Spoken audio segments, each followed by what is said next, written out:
Hello everyone. आज मैं AWS secret के बारे में बताऊंगा।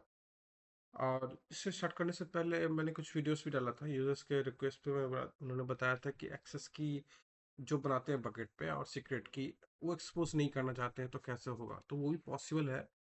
तो उसके लिए क्या होगा, बकेट की पॉलिसी पे आपको वो पॉलिसी लगानी, बकेट पे पॉलिसी लगानी होगी, जो कि आपको फुल एक्सेस देना होगा।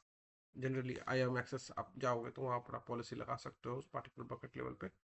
बकेट पे नहीं लगाते हैं, उसके बाद पॉलिसी लगाते हैं बकेट पे, जिसमें AWS S3 फुल एक्सेस लगाना होगा आप। तो इससे क्या होगा कि आपको जो आप यूज़ करते थे कोड में, ये जो कोड था एग्जिस्टिंग बेसिक AWS क्रेडेंशियल, जहाँ पर आप मैनुअली एक्सेस की और सीक्रेट की पास कर रहे थे इस यहाँ पर, तो वो चीज़ें एक्सपोज ना हो, क्योंकि बीच में हैकर क्या करते हैं, इंजेक्ट कर सकते हैं और आप मैनिपुलेट कर सकते हैं कुछ डेटा का। तो काइंड ऑफ इंजेक्शन के कारण क्या डेटा करप्ट भी हो सकता है, या आप सिक्योरिटी थेफ्ट भी kind of. So better to be like kind of production real environment में ही हम लोग उस पार्टिकुलर बकेट पे जब भी अपलोड करते हैं डेटा, तो उसको रोल असाइन कर देते हैं, तो हमें मैनुअली सेट करने की जरूरत नहीं पड़ती है। वहां से भी आप क्या कर सकते हो, डायरेक्टली स्टोर कर सकते हो क्रेडेंस, जो भी स्टोर फाइल्स है वो स्टोर कर सकते हो। तो उसका आज मैं बताऊंगा कैसे करते हैं, ठीक है। इसके बताने से पहले एक और चीज़ बताना चाहता हूँ। कुछ यूज़र ने मुझे मैसेज भी किया, बताया कि पर्सनली कि वो सीखना चाहते हैं, वो जानना चाहते हैं क्यूबरनेटिस के बारे में और डॉकर के बारे में अच्छे से जानना चाहते हैं, किस पर्पस में कहाँ लाइक यूज़ कर सकते हैं उसको। तो वो चीज़ें मैं डिटेल में बता दूंगा। सो स्टार्टिंग में वो बताऊंगा, नेक्स्ट वीडियो में रिलीज करूंगा डॉकर क्यूबरनेटिस का, और उसको डिटेल में बताऊंगा क्लस्टरिंग वस्टरिंग तरीके से, नोड के बारे में, फिर नोड डिजायर स्टेट्स और जो होता है उसका करंट स्टेट के बारे में, नोड क्रैश होता है तो कैसे ठीक करेंगे उसको। तो वो सब चीज़ें मैं डिटेलिंग में बताऊंगा। तब तक मैं आप लोग स्टडी कीजिए उस पर। आप जो भी करना है रिसर्च कर सकते हैं, फोरम पे आप मैसेज कर सकते हैं।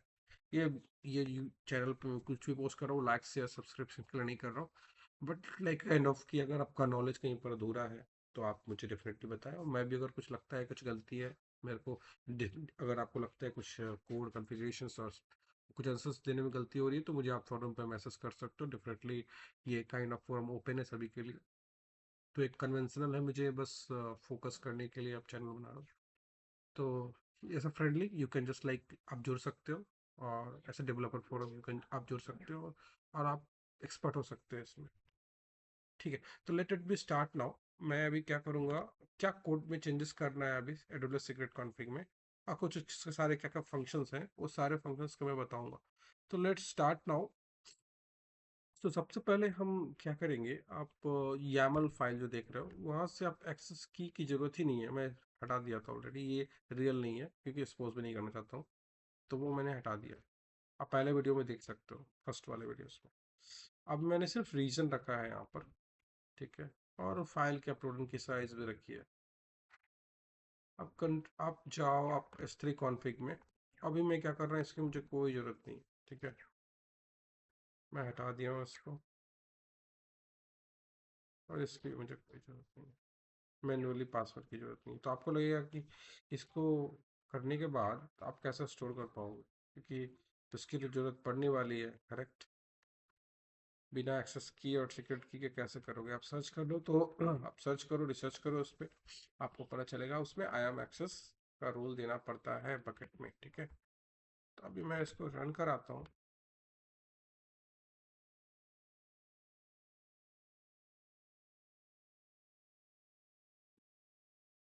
ये जो प्रोजेक्ट मैंने गिट पे बना के रखा है, अगर चाहिए तो ये ओपन है फॉरम, आप एक्सेस को एक्सेस कर सकते हो। आपको लगे तो मुझे आप बता सकते हो 1 to 1। तो यहाँ पर मैंने सेम कोड यहाँ पर यूज़ किया हुआ है, ठीक है। ऐसा फीचर्स वाइज बनाया हुआ है, हेक्सागोनल आर्किटेक्चर काइंड ऑफ। आपका एप्लीकेशंस काफ़ी फीचर वाइज बनाया है, और बना भी रहा हूँ, उसमें बहुत सारे चेंजेस करूँगा मैं। सिर्फ ये AWS के लिए स्पेसिफिक नहीं है, सारे चीज़ों के लिए ये फीचर वाइज है। ये फीचर सिर्फ AWS के लिए है, तो AWS के बेसिस पे आएगा। अगर मैं फीचर्स यहाँ पर एजर के लिए करूँगा तो एजर के लिए, GCP के लिए तो फीचर स्पेसिफिक एप्लीकेशन बन, ये आर्किटेक्चर एप्लीकेशन है। So better to be go with this type of hexagonal architectures. So let's start now. Application is in running state now. So let's see the console.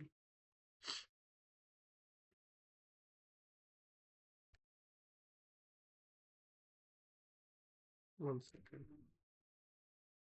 Tools, Windows, window,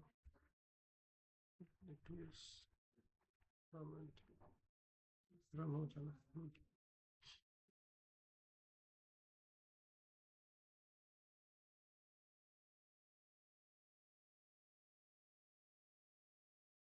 The consoles.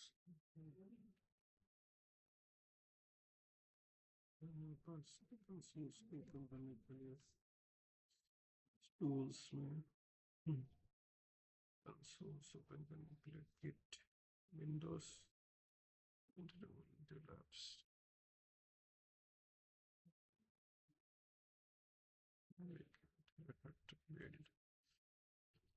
मैं भूल गया कहाँ पे था sir. Consoles के लिए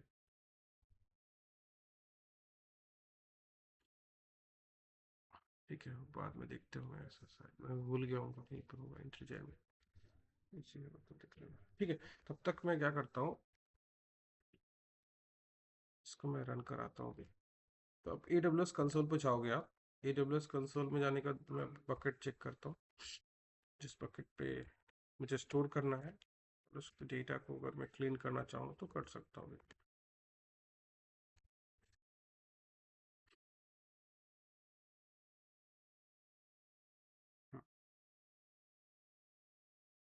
ये Skype bridge employ का बकेट है. मैंने इस पर पॉलिसी लगाई हुई है अमेजन एस3 फुल एक्सेस का. मैं ये डिलीट करना चाहता हूँ एम्प्लॉयज और फाइल्स. इसके अंदर डेटा था, परमानेंटली डिलीट हो गया. इसके अंदर जेसन भी था. Let me remove it. ठीक है, all deleted. So let's see now. So आपके अभी सिर्फ एक ही दिख रहा हो, प्रोजेक्ट 4. ठीक है, कोई डेटा नहीं. आ, तो अब यहाँ से मैं इस प्रोजेक्ट ऑलरेडी रनिंग स्टेट में है, तो मैं इसका लोकल होस्ट स्वैगर इसको रन करता हूँ. JSON file dot file Jason. मैं अपनी पहले जेसन स्टोर करता हूँ.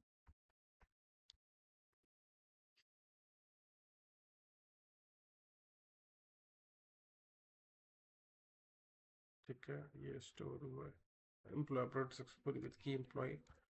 तो ये हो गया, मतलब स्टोर हो गया. कंसोल इसका ओपन नहीं.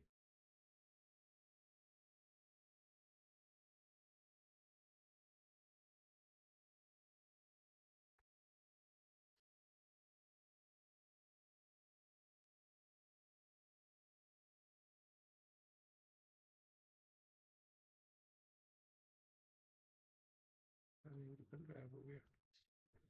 ठीक है, उसके बाद में देख लेंगे. अभी शुरू में रिलोड करता हूँ.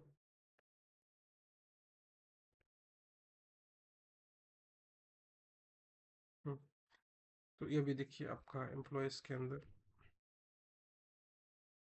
ये आपका जेसन स्टोर हो गया. चेक कर सकते हो. मैंने विदाउट एक्सेस किया, सीक्रेट की क्या आप स्टोर कर सकते हो. ये जेसन स्टोर हो गया, करेक्ट. अभी मैं स्टोर करना चाहूँगा फाइल्स, जो कि आप देख सकते हो फाइल्स फोल्डर नहीं है. तो उसके लिए भी मुझे स्वैगर पे जाना होगा. और मैंने जो ऑलरेडी एक और इन पॉइंट बनाई है,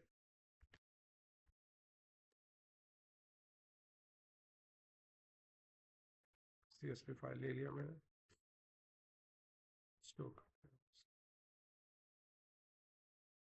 file upload successfully with 100 CSV data. 100 records है उसमें. अभी देखता हूँ रिफ्रेश करके इसमें स्टोर आएगी.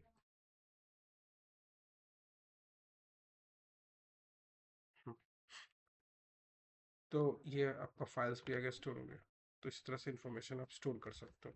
तो ये क्यों करते हैं, AWS कॉन्फ़िग में अधिकतर आप कॉन्फ़िगरेशंस के फाइल भी रख सकते हो, वॉल्ट का यूज करते हो, राइट. इसी तरह आप यहाँ भी यूज कर सकते हो, क्रेडेंशियल को एक्सेस कर सकते हो, कोई डेटा को रिट्रीव कर सकते हो यहाँ से गेट ऑब्जेक्ट से. पुट ऑब्जेक्ट करते हो, राइट.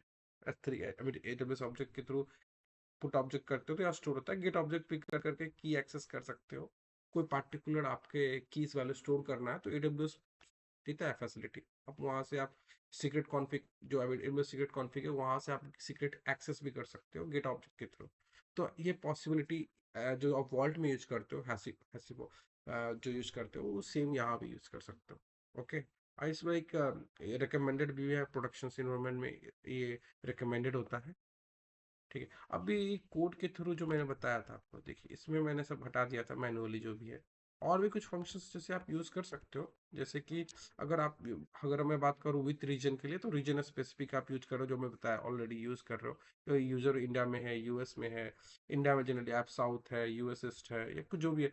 अभी दूसरा फंक्शन जैसे इनेबल, हाँ मैं जैसे बता रहा हूँ, इनेबल एक्सेलरेट मोड है, राइट, एक्सेलरेट मोड। तो इसका यूज़ क्या है? इसका यूज़ है फास्टर अपलोडिंग करने के लिए। एडब्ल्यूएस नेटवर्क में कहीं पर फास्टर अपलोड करना है, जैसे रियल लार्ज वीडियो अपलोड करना है यूट्यूब के थ्रू प्लेटफॉर्म पर, तो इसका यूज़ करते हैं। और फास्ट अपलोड ग्लोबली यूजर करते हैं इसका। फिर इनेबल ड्यूल स्टैक जो है, आप देखो आईपी, दो आईपी यूज़ कर सकते हो, V4 V6 भी यूज़ कर सकते हो। और जो अगर enable force global pocket access में, मतलब इसका यूज़ होता है कि आप कहीं भी, मतलब ये कोई भी रीजन्स में हो बकेट, आप चाहते हो ग्लोबली उसको एक्सेस करें, मल्टी रीजन्स आर्किटेक्चर बेसिकली इसका यूज होता है एक्चुअली। और सास बस प्रोडक्ट में यूज होता है, तो आप इस फंक्शन का यूज कर सकते हो। ठीक है, पेलोड साइनिंग के लिए अगर आप यूज सिक्योरिटी साइनिंग, अगर कोई जो पेलोड आता है इनेबल पेलोड साइनिंग में, जो आप यूज कर रहे हो, राइट, तो उस कंडीशंस में आप जैसे कोई पेलोड रिक्वेस्ट आता है, उसको साइन करके एल्गोरिदम लगा के हैशिंग का टू H256 या जो भी है, उसका यू साइनिंग कर करके आप डिजिटल सर्टिफिकेट बना करके साइन करके आप भेज सकते हो पेलोड को। ये सिक्योरिटी सिक्योरिटी काइंड ऑफ है, तो ये यूज कर सकते हो। बहुत सारे चंक बाई चंक इनकोडिंग है, जो डेटा आता है चंक बाई चंक, उसको इनेबल डिसेबल इनकोडिंग डिकोडिंग करने के लिए। तो ये सब चीज़ यहाँ यूज कर सकते हो। मैं इस पे ज़्यादा तो नहीं गया, but I am still researching on. So yeah, it definitely, this is like a good idea to store the informations without exposing the credentials to the application YAML. And you know, you can do by applying the AM rule, or by you using like storing the configurations details to the AWS AWS, and from the AWS secret config you will get the secret config and to use over here manually if you want, but it's generally not recommended because it is already, after providing the AMS rule, the password is definitely not required, and you can get access on this one. Okay, thank you very much for the today's sessions. I will going to be start the new sessions for the Kubernetes in the deep dive, clusters and all, managing clusters, nodes, like crashing, after how you're going to do the vertical and horizontal scaling, like kind of EKS over here. So I will going to, in the next video I will take care of it. Even on the EC2 I will going to try with the Lambda and also with the Docker kind of. So instead of manually jar running in the previous video which I shown you, right, so I will going to show you in the EC2 the Docker going to be installed, where the I will going to change the jar and all, change the jar like JDK versions, and try to install in the project applications in EC2 instances. So it will going to understand, like it's going to get you like the way how we run the applications via the containers in the EC2. So yeah, for now, as of things, like thank you very much. Thank you very much. Yeah.